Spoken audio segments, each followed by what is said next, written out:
I nostri esperti sono persone che hanno una grandissima competenza acquisita nel tempo relativamente alla figura del mobility manager. Una figura che in realtà nasce alla fine del secolo scorso, il protocollo di Kyoto, viene introdotta la figura del responsabile della mobilità aziendale, figura che oggi deve essere presente in tutte le imprese, le pubbliche amministrazioni con più di 100 dipendenti. Il tema del controllo, della gestione della domanda di trasporto, da dove a dove andiamo, in che orari ci muoviamo per le scuole e per le aziende, è stato centrale ed è il motivo per cui per la riorganizzazione anche del trasporto pubblico locale, così come ci dice la norma, si è data grande attenzione al tema di nuovo del mobility management. Ruolo all'interno dell'azienda che deve essere conosciuto ed esplicitato per chi decide di certificarsi come mobility manager.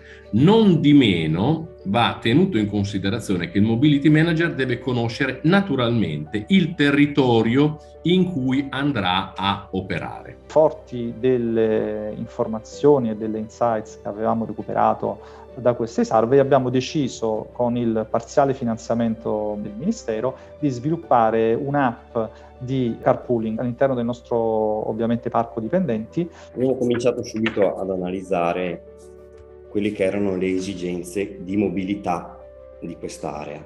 Più del 60% dei dipendenti distavano meno di 10 km dalla sede aziendale e più del 30% meno di 5 km. Questi erano i presupposti ideali per attuare ed incentivare una mobilità ciclabile. Da quando ho ricevuto la nomina di Mobility Manager di area, mi sono reso conto che l'aspetto comunicativo e partecipativo dell'iniziativa, il saper raccontare le esperienze e trasmetterle, fare rete tra le persone è veramente un aspetto determinante, cioè quello che secondo me all'80-90% determina poi la buona riuscita delle cose.